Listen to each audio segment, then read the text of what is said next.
Fascism versus communism. What's the difference?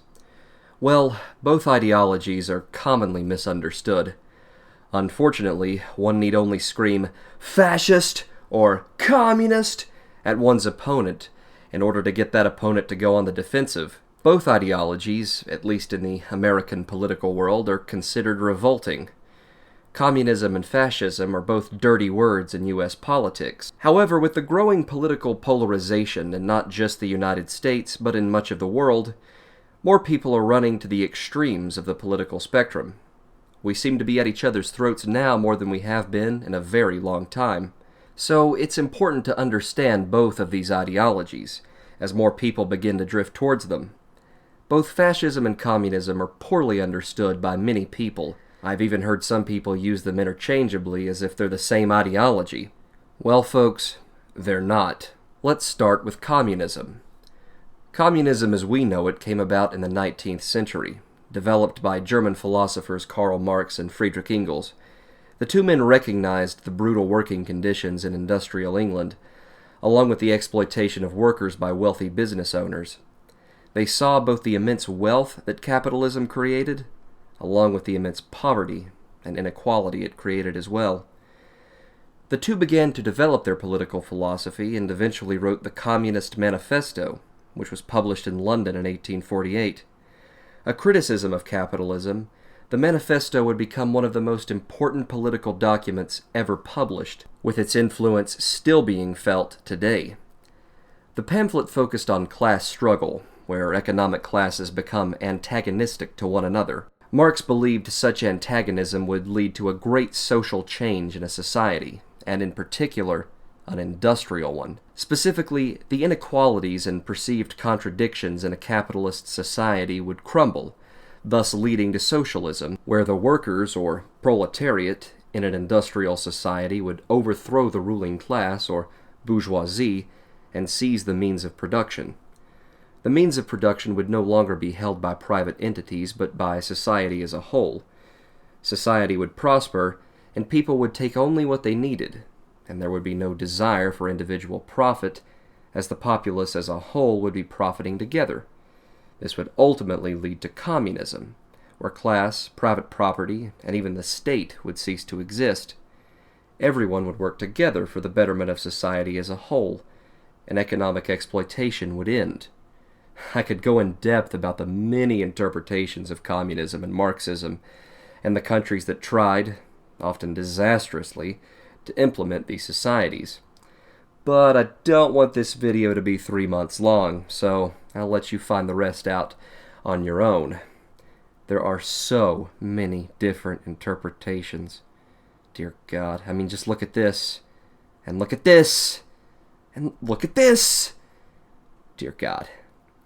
Well, it should also be noted that there is no such thing as a communist state, since a state can't exist under actual communism. However, there were many states governed by communist parties. Oh, and I guess I should mention that on the political spectrum, communism is placed on the far left. Perhaps even less understood than communism is fascism. Fascism is a political ideology that developed in the late 19th century and early 20th century. It can trace its origins back to the Fin-de-siècle movement of the 1880s and 1890s. The Fin-de-siècle mindset was contemptuous of rationalism, the materialistic view of the world, and liberal democracy. All of these aforementioned concepts are far too complex to get into right now, and as I said, I don't want this video to be 3 months long. So I will leave some links in the description for a more in-depth look at these ideas. Simply put, fascism embraces a rigid social hierarchy, totalitarianism, and puts great emphasis on the nation-state. Fascism is perhaps the most extreme form of nationalism. In a fascist society, each group has their own role to fill in contribution to the nation. Dissent against the nation or its leadership is not tolerated, and to fascists, violence is often seen as a legitimate means to an end. One of the best-known fascists was Benito Mussolini, dictator of Italy from the mid-1920s until 1943. Mussolini believed in having a strong man to rule Italy, and he found himself fit for that job. He crushed any dissent and believed firmly in hierarchy. He was fervently nationalistic and wanted to return Italy to the days of ancient Rome. Interestingly enough, Mussolini's fascist Italy was neither officially racist nor initially anti-Semitic. In fact, up until the late 1930s, many Italian Jews were members of the Italian Fascist Party. Yeah, Jews in a fascist party. Yeah, I was surprised too. And Mussolini believed that the Jews living in Italy should be left alone altogether. However, fascism is often associated with racism and racial hierarchies. The most fanatical racists and anti-Semites, the Nazis, are generally considered fascist.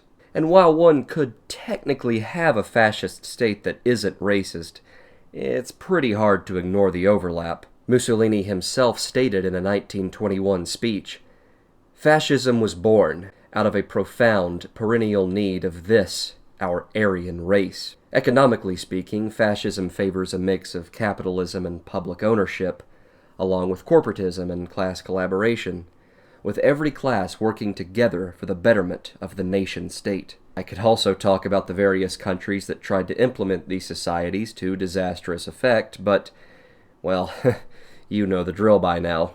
Oh, and I should note that fascism is placed on the far right of the political spectrum.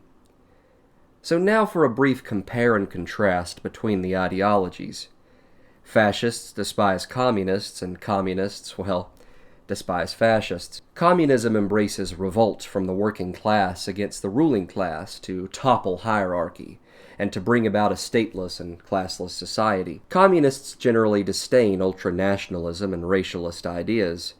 Fascism, however, believes in rigid social hierarchies, class collaboration, often embraces racism, and above all puts great emphasis on extreme nationalism and service to the state. The two ideologies do share some similarities, however.